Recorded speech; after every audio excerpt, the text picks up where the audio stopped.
Je vous remercie toutes les deux d'avoir fait ce travail parce que il était attendu maintenant, hein. C'est une bonne idée que d'essayer de faire des choses en commun avec les psychologues et avec les médecins de terrain.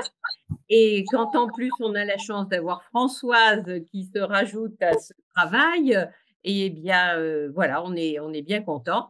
Donc Françoise, Françoise Dinard, tu es psychiatre, psychanalyste à Paris.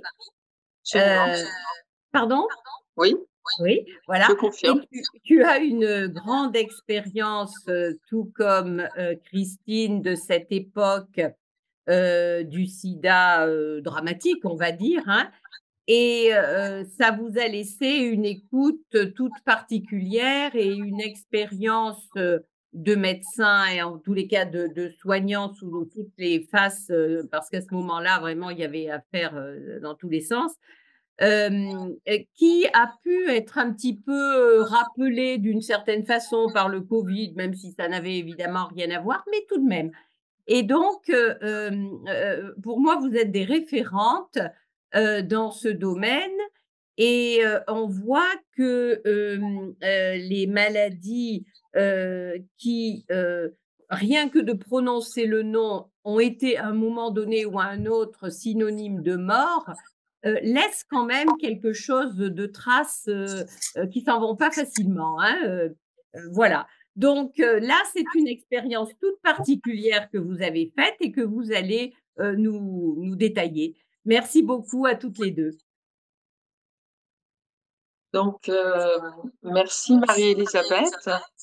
Euh, pour compléter ce que tu viens de dire, tu crois pas si bien dire à propos du Covid, parce que je me suis beaucoup investie dans le Covid long et qui a des Ah, caractéristiques, en particulier par rapport aux questions dont on va parler ce soir, c'est-à-dire d'auto-stigmatisation, de stigmatisation, de discrimination, qui sont extrêmement présentes pour d'autres raisons que le VIH, mais qui sont vraiment aujourd'hui des réels problèmes dans la prise en charge. On pourra y revenir un autre jour si vous voulez, mais c'est vraiment une question très oui, importante. oui, oui. Il faudra qu'on le traite Ah, certainement, hein, vraiment, c'est important, oui. ça vaut la peine. Donc, de quoi on va parler? On va parler de trois concepts qui sont présents au sein de l'infection par le VIH depuis le début de l'infection par le VIH, c'est la stigmatisation, la discrimination et l'autostigmatisation. Alors, dans le langage courant, on emploie souvent les trois termes, en tout cas les deux premiers, de manière un petit peu indistincte, alors qu'en fait, on ne parle pas du tout des mêmes choses quand on parle de la stigmatisation et de la discrimination. Ce sont des thèmes transversaux parce que leurs causes et leurs conséquences ont des dimensions multiples. Des dimensions médicales, par exemple, dans l'accès aux soins, des dimensions psychiques, psychologiques, l'autostigmatisation, la honte, la dépression, des dimensions juridiques importantes, en particulier dans tout ce qui concerne les droits de l'homme. Zut, il y a eu une fausse manœuvre là. J'en Parce que profite pour dire à Christine de lire le chat d'une des dames qui est avec nous et qui lui donne un conseil peut-être pour la caméra. ouais, mais du coup, ça s'est affiché sur mon écran. Bon, voilà. Et donc, il y a aussi des conséquences sociales, c'est-à-dire par exemple la difficulté pour la recherche d'emploi, le logement, les ressources. Ça, c'est complètement illustré, par exemple, par rapport à la question de la séropositivité dans l'accès aux soins, par exemple l'accès aux soins dentaires, Ah dans oui. les questions psychologiques, c'est-à-dire la honte d'être séropo, les droits de l'homme où certains séropos n'ont pas eu le droit, par exemple, d'entrer dans un pays. Et puis, bien évidemment, socialement, en termes d'emploi, de logement, de ressources. Alors, pour commencer à définir le premier concept, comment on définit la stigmatisation? Alors, ça commence avec les trois lettres STI, et une racine indo-européenne qui donne stigmatias en grec ancien, qui désigne les marques au fer rouge portées par les mauvais esclaves, mais aussi, ça commence avec le latin distingo, qui signifie différencier, séparer, diviser, et surtout, et ça c'est un concept qui nous interpelle, reconnaître pour autre. On pourrait dire même désigner comme autre. C'est au départ un concept sociologique qui apparaît, qui est théorisé pour la première fois par Erving Goffman en 1963. Selon Goffman, un individu stigmatisé se définit comme n'étant en rien différent d'un quelconque être humain, alors même que les autres le définissent, voire qu'il se conçoit comme quelqu'un à part. Donc, Erving Goffman précise, pour comprendre la différence, l'altérité, c'est pas le différent qu'il faut regarder, mais c'est le normal, ou plus exactement, les normes d'identité d'une société. La stigmatisation, c'est un processus actif d'assignation des places respectives du normal et du minoritaire dans l'univers symbolique qui leur est commun. Par exemple, on va définir, et c'est ce qu'on va appeler aujourd'hui l'hétérosexisme, mais c'est une notion quand même relativement récente, on va définir l'homosexualité par rapport à l'hétérosexualité, et non pas comme une caractéristique en soi. Erving Goffman étant stigmate à tout attribut social dévalorisant, qu'il soit corporel ou non. Par exemple, être handicapé, homosexuel, juif, obèse, etc., etc. Donc, vous voyez qu'on est dans des registres différents pour établir le stigmate. Donc, d'une manière générale, la stigmatisation, c'est un jugement d'une société envers des personnes ou des groupes minoritaires. C'est toujours les groupes minoritaires, hein, c'est pas les groupes majoritaires, qui sont différents ou défavorisés, consistant à attribuer une étiquette qui les caractérise comme déviants. C'est-à-dire, pour qu'il y ait stigmatisation, pour qu'il y ait dévalorisation, qu'on considère la déviation par rapport à la norme comme quelque chose de mal, de pas bien. Et le stigmate n'est pas un attribut en soi, c'est-à-dire il n'y a pas de stigmate universel, par exemple. Il se définit dans le regard d'autrui. Il renvoie donc à l'égard par rapport à la norme. Le stigmate s'analyse donc en termes relationnels. Par exemple, le fait d'être entre guillemets pro va être considéré dans certaines sociétés comme quelque chose de très positif, et comme d'autres, la marque de la négligence, de la gourmandise, du fait de ne pas prendre soin de sa santé. Donc, vous voyez que l'attribut en soi ne suffit pas à l'établissement du stigmate. Il faut que le regard d'autrui le désigne à travers toujours le rapport à une norme valorisante. Donc, les valeurs majoritaires d'une société apparaissent comme la norme, elles ne semblent pas avoir à être justifiées. Ça apparaît pour la grande majorité de la population, par exemple, comme quelque chose qui va de soi. Par exemple, un WASP peut se considérer comme le vrai Américain. Il ne va pas penser à lui-même, comme quelqu'un qui est différent d'un noir. C'est le noir qui est différent de lui. Il considère inconsciemment ou consciemment comme étant la référence. Alors, la stigmatisation, justement, c'est vraiment important parce que la stigmatisation aboutit aux des discriminations. C'est-à-dire, la discrimination n'existe pas sans stigmatisation. C'est-à-dire, il faut bien désigner, avoir un critère pour établir une discrimination. Alors, la discrimination, ça va être la mise à l'écart, la perte des droits humains, les difficultés d'accès aux soins, voire les violences et agressions, à une diminution du pouvoir social, et ça peut, on verra ça dans un troisième temps, ça peut aboutir à l'autostigmatisation. Alors, par exemple, un exemple de discrimination qui correspond à une diminution du pouvoir social, ça peut être, par exemple, le droit de vote et les femmes avant 45, c'est-à-dire il y avait une diminution du pouvoir social. Souvent, les personnes discriminées ont une perte du pouvoir social. Alors, ce qu'il faut comprendre et qui est vraiment, pour moi, une notion très intéressante, c'est que Jean Benoît, qui est psychiatre, rappelle les fondements légitimistes de la discrimination. C'est un ensemble d'actions qui vise à se protéger ou à proposer qui vise à protéger une société contre ceux qui font peur et qui semblent menacer l'ordre social, ceux qui présentent des anomalies. Par exemple, les malades mentaux. C'est, pour les gens qui vont stigmatiser et discriminer, il existe des fondements légitimistes. C'est-à-dire, c'est légitime de faire ça, parce que si on le fait pas, la société va à volo, on court des dangers, c'est toujours des fondements légitimistes.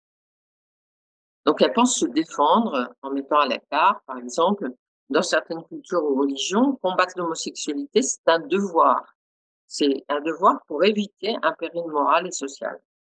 C'est-à-dire que ce qui nous apparaît, là, à nous, aujourd'hui, dans notre société, comme contraire, une conduite contraire aux droits humains, la discrimination, est non seulement vécu comme un acte positif, un devoir, mais elle est bien souvent considérée comme un acte moral.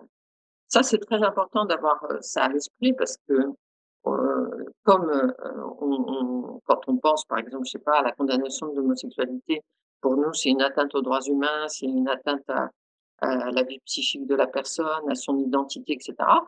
Ceux qui discriminent et stigmatisent trouvent qu'ils doivent le faire. Donc si on comprend pas ça, on va pas avoir de levier ou de réflexion suffisante sur la lutte contre la discrimination et la stigmatisation. Alors, dans l'infection par le VIH, vous vous rappelez peut-être que, il y a eu un grand personnage qui était directeur du programme mondial de lutte contre le sida de l'OMS qui s'appelait Jonathan Mann et dès 1987, il explique que la stigmatisation et les discriminations vont avoir d'importantes conséquences sur la prise en charge du sida. Il parle alors de la troisième épidémie.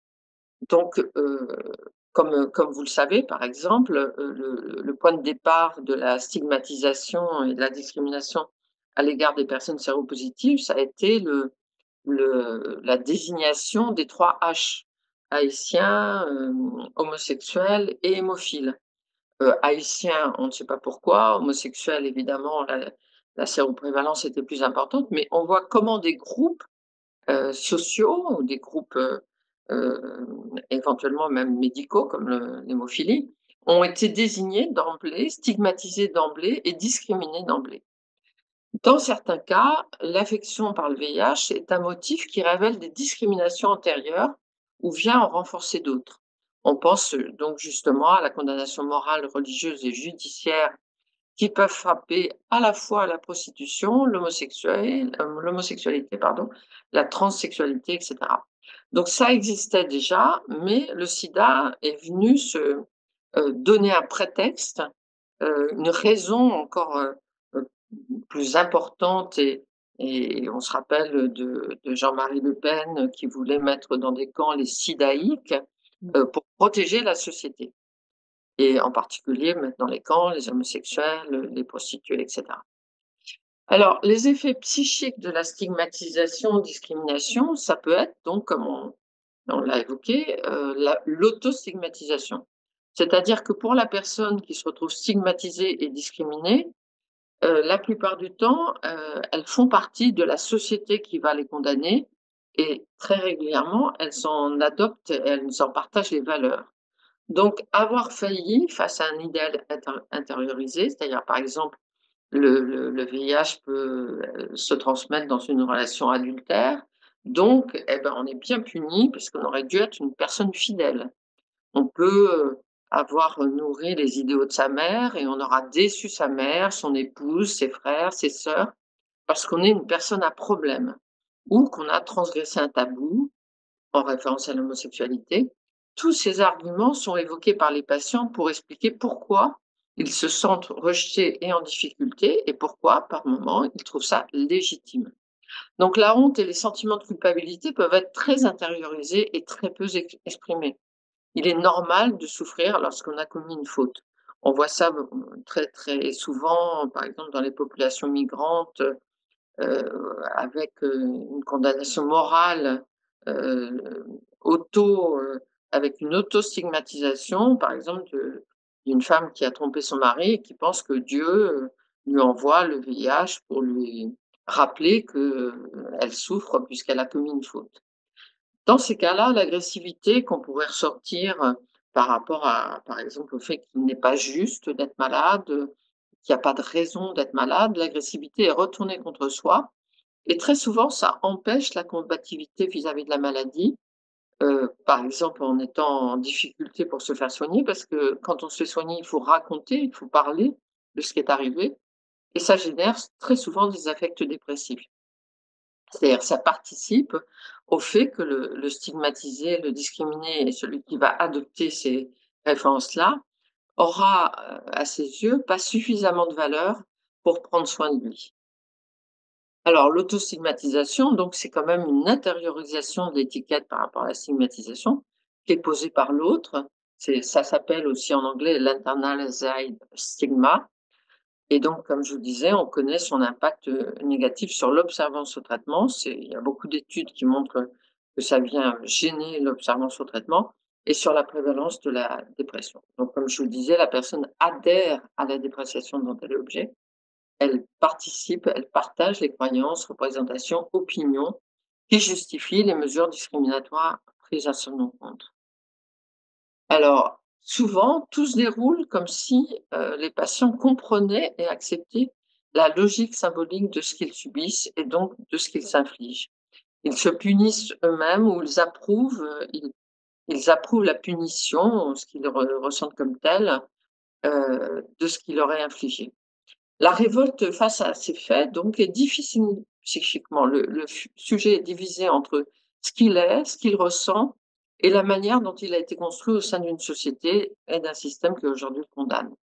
Alors, c'est aussi intéressant de voir que celui qui est discriminé aujourd'hui est le discriminant d'hier. C'est-à-dire, par exemple, on voit des personnes séropositives qui nous expliquent que, avant de connaître leur propre séropositivité, ils considéraient que la personne séropositive était sale, était quelqu'un de dégueulasse, quelqu'un qui pouvait, montrer un mauvais exemple et cetera. Donc, quand on part, avec des comment dire? Des préjugés, des opinions si négatives et que soi-même on se retrouve, confronté au fait d'avoir, de découvrir qu'on fait partie de ce groupe qu'on condamnait hier, ça rend les choses encore plus difficiles pour, remettre tout ça en cause.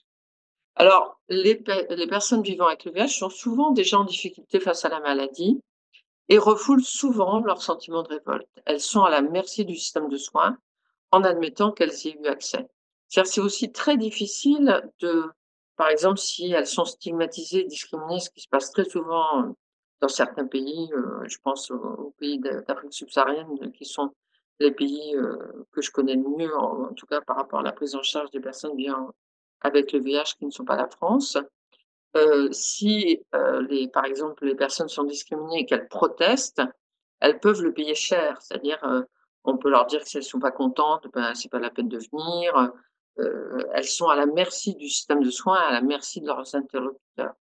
Surtout qu'il y a souvent peu d'interlocuteurs possibles en dehors du secours et des soins apportés par les soignants et les associations. C'est-à-dire, par exemple, dans une petite ville, protester contre 3 soignants qui sont toujours les mêmes et des associations qui parfois détiennent un certain pouvoir, eh ben, c'est très risqué, c'est très difficile et dans le cadre social et familial, les enjeux apparaissent tellement importants, avoir un toit, être toléré dans la communauté, que la lutte ouverte contre la discrimination ou le rejet est très peu envisagée. C'est-à-dire si on doit payer le fait, de s'exposer, par exemple, comme homosexuel séropositif, par, le la comme, que ça ait comme conséquence d'être mis dehors, d'être exclu de son métier ou et ben, évidemment, très peu de personnes vont avoir cette possibilité. Donc les personnes sont amenées à subir, ce qui participe, au rejet d'elles-mêmes.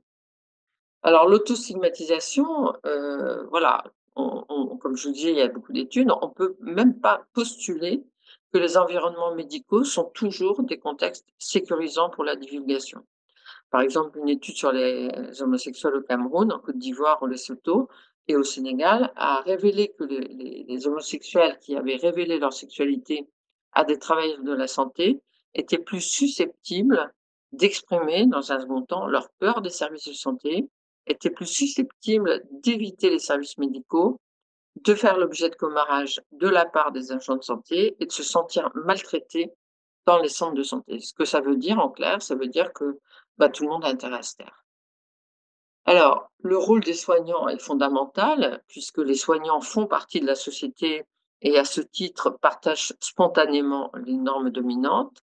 Donc leur formation et les formations qu'on dispense doivent veiller à intégrer une réflexion sur la nature et les buts de leur implication.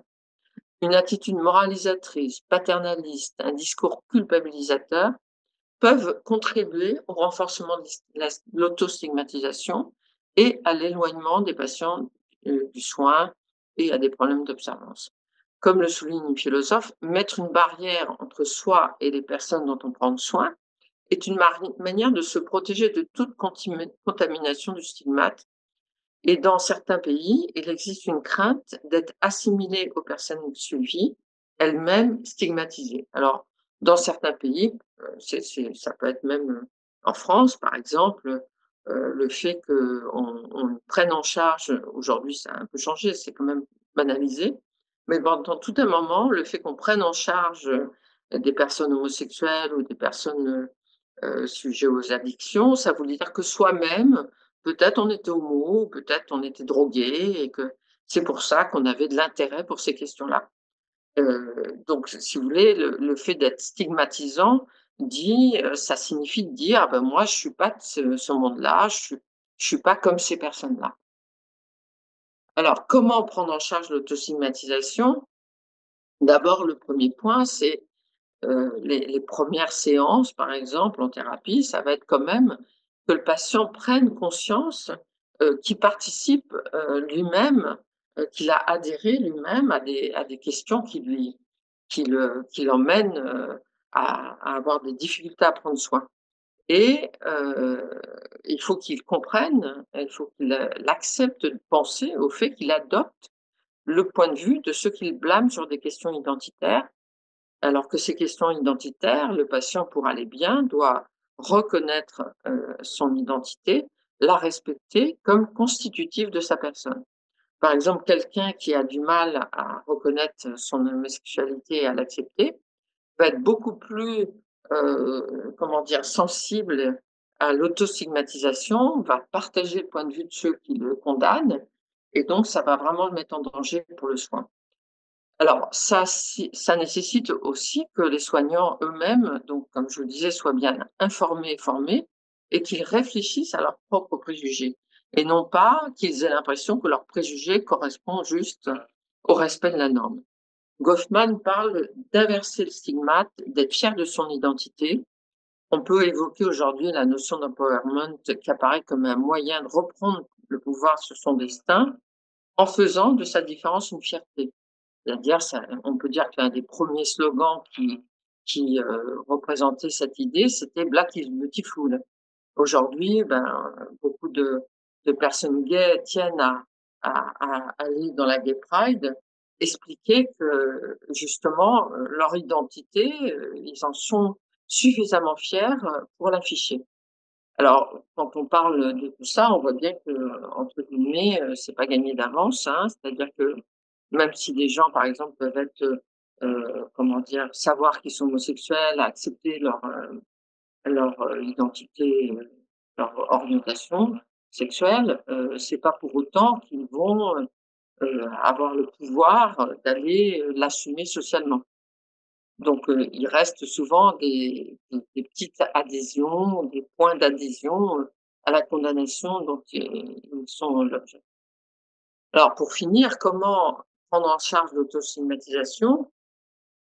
Les stratégies d'intégration vont souvent dans le sens d'une tentative d'atténuer la différence, de la gommer. Par exemple, des personnes homosexuelles peuvent s'entendre dire que pour, être intégrés, ça serait bien qu'ils aient moins l'air homosexuel.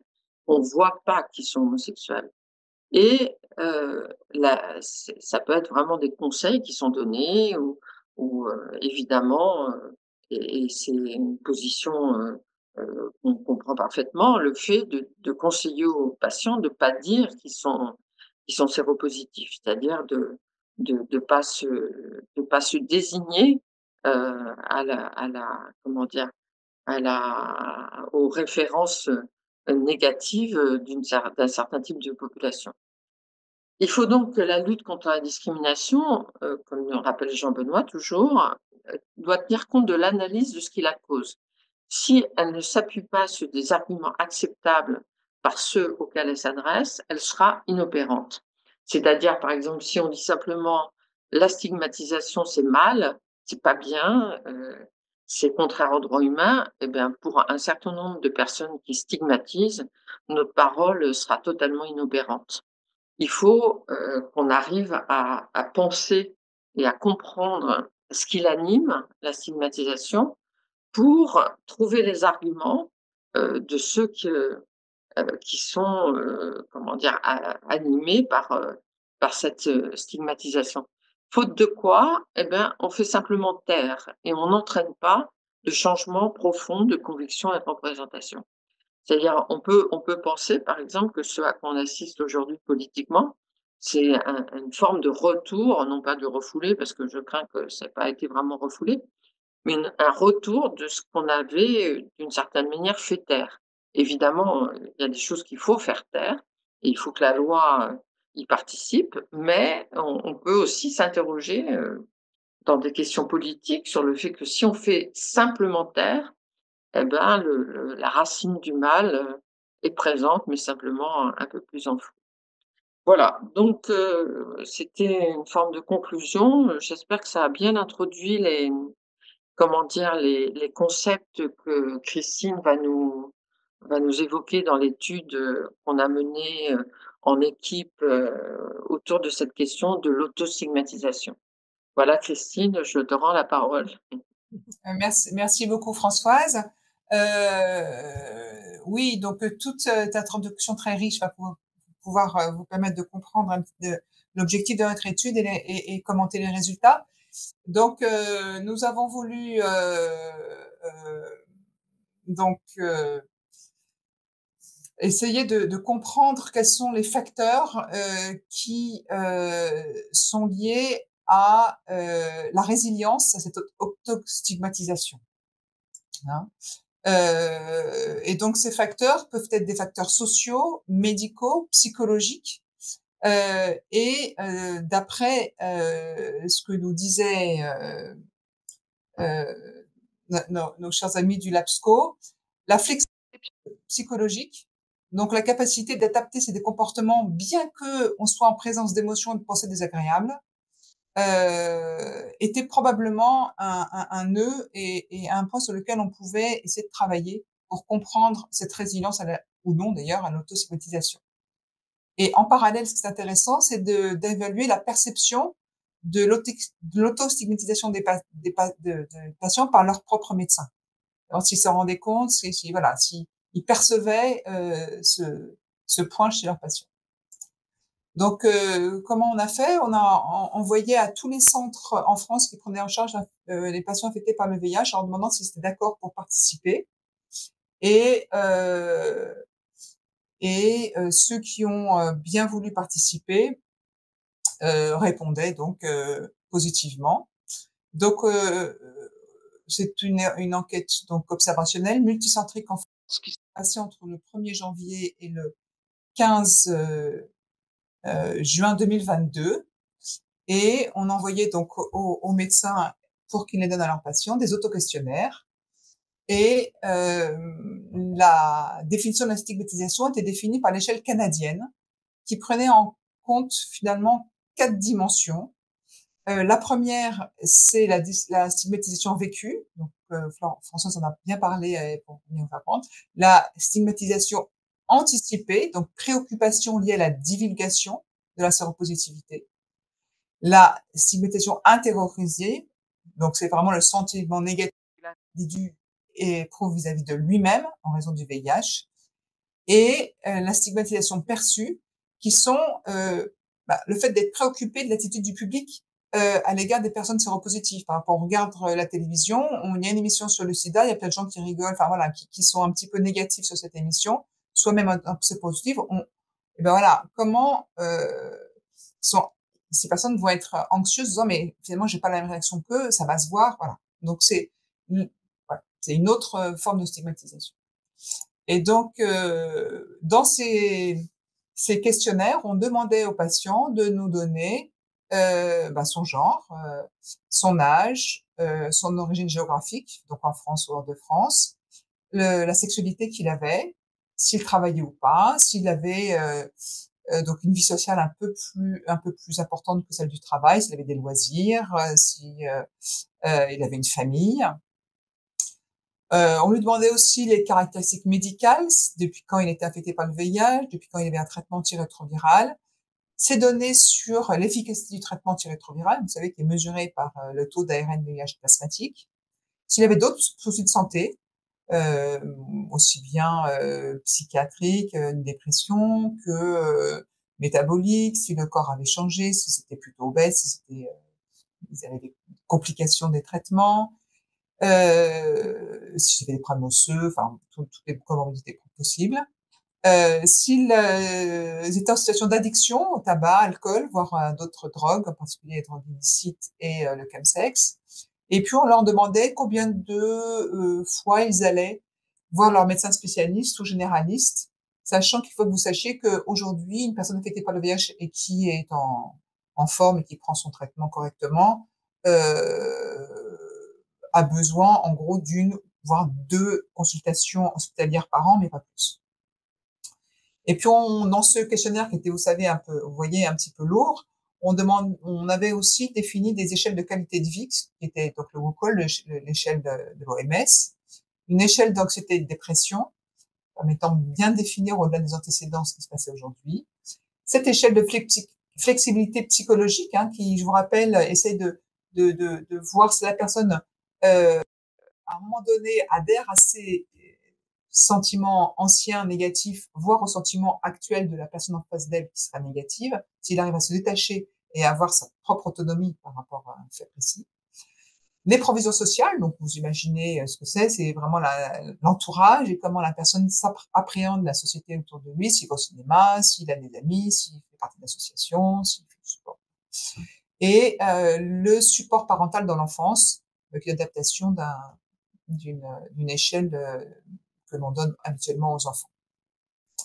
Et donc les analyses ont été descriptives et puis univariées, multivariées pour connaître justement ces variables en lien avec la résilience et l'autostigmatisation. Donc finalement, pendant la durée de l'étude, sachant qu'il faut que vous sachiez que quand un service voulait participer, il participait pendant 1 semaine, pas que ce soit trop lourd pour le service entier. Donc au total, 666 réponses de patients nous ont été envoyées et 131 soignants. Donc, il y a 131 équipes, en gros, qui ont participé, et qui provenaient de 45 services hospitaliers qui étaient bien répartis sur le territoire et dans les départements d'outre-mer.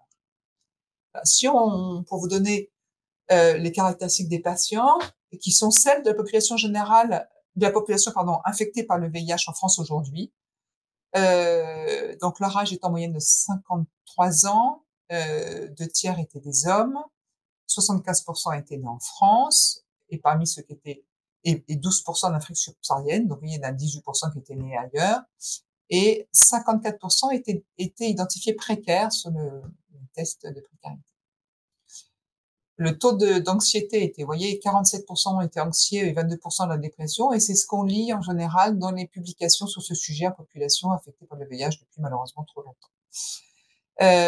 Concernant leur état de santé, 60% étaient satisfaits de leur santé, 70% disaient qu'ils avaient une bonne qualité de vie.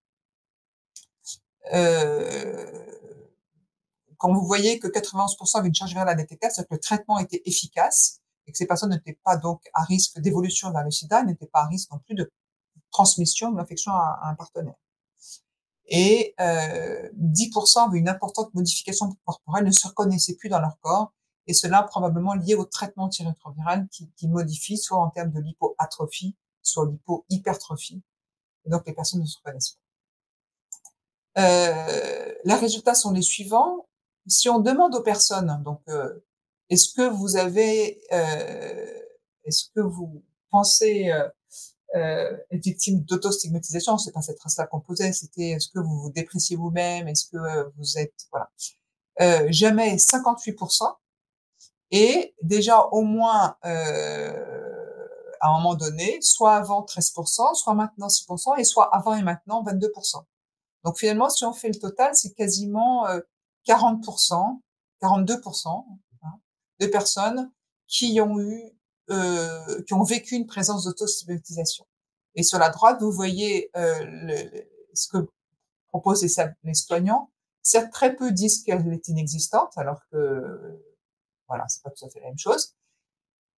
Mais la plupart des soignants disent que oui, ça existe un peu.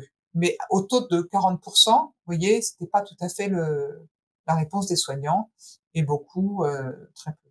Donc finalement, il y a une petite distorsion entre ce que pensent les soignants et ce que vivent les patients les personnes affectées par le VIH concernant l'autostigmatisation. Alors, par exemple, Si on, je vais pas montrer toutes les échelles qu'on a fait, je suis désolée, j'ai pas eu le temps de les mettre en français pour là, mais si on demande aux patients les causes de l'autostigmatisation, de façon rassurante, on va dire, vous voyez, 67% c'est l'infection VIH, mais ce n'est pas l'orientation sexuelle, ce n'est pas la couleur de peau. Voilà, ce sont les problèmes de ressources financières, c'est le problème de statut social, le problème d'âge, en particulier le vieil âge, et d'avoir une diminution intellectuelle ou physique un petit peu perturbée. Alors que les soignants restent encore finalement sur des causes, comment dirais-je, beaucoup plus multiples, puisqu'il y a bien sûr l'infection VIH, 69%, donc on retrouve les mêmes taux, mais les soignants mettent en évidence, probablement c'est voilà, l'orientation sexuelle joue, le statut, la couleur de peau joue un peu plus. Donc voilà, en tout cas, ce qu'on remarque ici, c'est que l'infection VIH reste une cause vraiment très importante d'autostigmatisation dans cette population. Là, je vous ai noté les facteurs associés à l'autostigmatisation dans l'analyse bivariée, donc la première analyse, et on voit que le fait d'être jeune est plus associé à l'autostigmatisation, être infecté par le VIH et être jeune, être célibataire, être sans emploi, être précaire. Parmi les autres caractéristiques des patients, le fait d'avoir une addiction en cours, être tabagique, utiliser des drogues récréatives est en lien avec une autostigmatisation, comme la présence d'effets indésirables des antirétroviraux ou des modifications corporelles majeures, comme l'hypotrophie ou l'obésité. Avoir une perte de capacité intellectuelle, avoir une dépression et avoir un parcours de soins plus important est lié à des facteurs associés à l'autostigmatisation. Et parmi les caractéristiques psychosociales qui nous intéressent bien, on voit que ceux pour lesquels la pandémie Covid a aggravé l'autostigmatisation, c'est un facteur important associé à l'autostigmatisation. Le fait de ne pas avoir une bonne qualité de vie, de ne pas être très satisfait de son santé, d'être anxieux, d'être dépressif, d'avoir une faible flexibilité psychologique, donc adhérer vraiment à ses émotions négatives anciennes, adhérer à l'image que la société nous a transmise, c'est en cause. Donc avec l'inflexibilité psychologique. Le fait de pas avoir un environnement social important, donc être isolé, et ne pas avoir de support parental dans l'enfance sont associés à l'autostigmatisation. Mais parmi tous ces facteurs, il y en a certains qui sont liés les uns aux autres. Et c'est pour ça qu'on a voulu faire une analyse multivariée. Et cette analyse multivariée vous montre vraiment quels sont les facteurs parmi ceux qu'on a choisis qui sont associés à l'autostigmatisation. Et là, de façon étonnante, ou pas, je sais pas, il n'y a aucune notion d'âge, ni de sexualité, ni d'être né en France ou pas né en France. Ce qui est associé à l'autostigmatisation, ce sont donc la dépression et l'inflexibilité psychologique.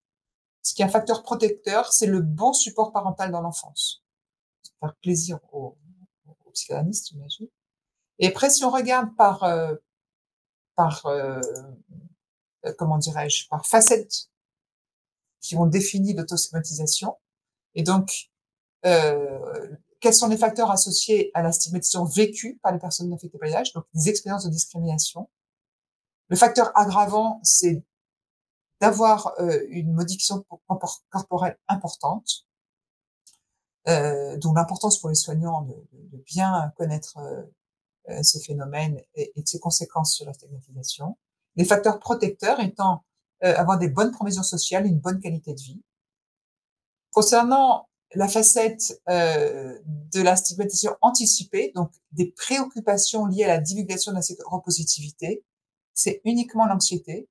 Et à mon avis, cette facette, donc qui est notifiée dans la définition canadienne, elle n'a pas lieu d'être, à mon avis. Vous voyez, à part l'anxiété qui est probablement liée à cette préoccupation, il n'y a pas de personne de caractéristiques particulières. Donc, ça veut dire que toute personne à mon avis, a le droit, dans certaines situations, d'être préoccupé à divulguer, et c'est pas anormal, quoi. Il n'y a pas besoin, enfin, je suis pas sûre qu'il y a un travail énorme à faire, hormis le travail sur la société elle-même pour éviter cette discrimination en cascade.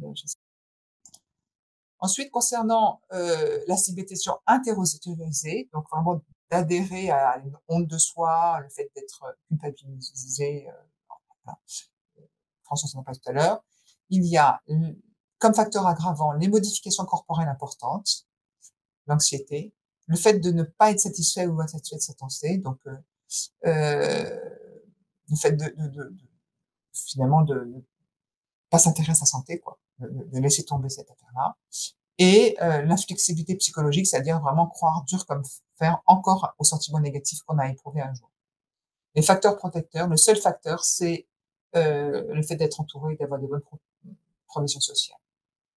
Et enfin, concernant la stigmatisation perçue par les personnes infectées par le VIH liée aux préoccupations du public, les facteurs aggravants sont l'anxiété et ne pas s'intéresser à la santé, et le fait et le facteur protecteur sont à nouveau le fait d'avoir une bonne de bonnes provisions sociales. Donc, en conclusion, c'est vrai qu'on lit dans toute la littérature et on le voit bien dans notre qu'une approche socio-écologique, c'est-à-dire vraiment que la société elle-même puisse accepter les différences, puisse avoir des informations plus précises sur le VIH pour éviter les discriminations. Personne n'a jamais souhaité d'être infecté par le VIH. Toute sexualité est possible. Voilà. Permettrait moins de crainte et moins de violence, et donc de diminuer, bien évidemment, en reflet l'autostigmatisation des personnes. Et donc ça, c'est vraiment important de le faire, mais en attendant que la société change, je pense qu'on peut attendre longtemps, et il faut, dès aujourd'hui, on a quand même des leviers pour aider les personnes à se libérer de cette autostigmatisation. Et pour cela, il faut la dépister. Suffisamment de soignants l'aperçoivent, donc Marie-Elisabeth le sait bien, l'écoute en consultation, qui ne soit pas que sur la charge virale et les comorbidités, les choses très spécifiques médicales, mais sur la qualité de vie, sur les provisions sociales, sur voilà, l'autostigmatisation sont extrêmement importants à, à, à, ce regard des soignants est très important. Il faut cibler les facteurs individuels de vulnérabilité. Donc bien sûr traiter et alors soit par traitement auprès d'un psychiatre, soit par une écoute attentive et un recours chez le psychologue, l'anxiété et la dépression. Et, et effectivement, essayer de traiter l'inflexibilité psychologique. Et les Canadiens sont assez novateurs dans le domaine et ont mis en place des propositions de thérapie d'acceptation d'engagement. Donc, c'est des thérapies cognitivo-comportementales de 3e génération qui permettent aux personnes de s'accepter soi en tant qu'individu, s'engager dans le respect de l'acceptation de soi et de faire fi de ses émotions antérieures ou de la société. Donc, c'est un accompagnement finalement psychologique de comment dire en français, de renforcement de l'estime de soi, voilà. Et bien sûr, l'absence de support parental dans l'enfance, c'est un drame, mais ça peut aussi pas se guérir, mais être dans cette compréhension-là et dépasser, d'avoir une certaine résilience grâce à une écoute psychiatrique voilà. Et bien sûr, prévenir l'isolement, permettre aux personnes d'être entourées par des associations, que ce soit des associations communautaires ou pas, peuvent aller faire de la marche avec une association de quartier, on peut voilà, faire du tricot, enfin, voilà, les obliger un peu et les rassurer quant le fait que ça se voit pas, c'est pas écrit sur le visage, si on parle pas, cette affection de l'âge sera pas divulguée dans des associations tout venant. Et bien sûr, ça c'est plus pour les médecins, prévenir les modifications corporelles et en particulier la prise de poids. Et c'est important aujourd'hui parce que les traitements recommandés en première intention, et vraiment il y a en plus les laboratoires sont très efficaces pour convaincre les patients que ces traitements sont les meilleurs, font prendre beaucoup de poids et peut-être qu'on pourrait revenir à des médicaments plus anciens qui ont quand même, été mieux acceptés sur le plan individuel.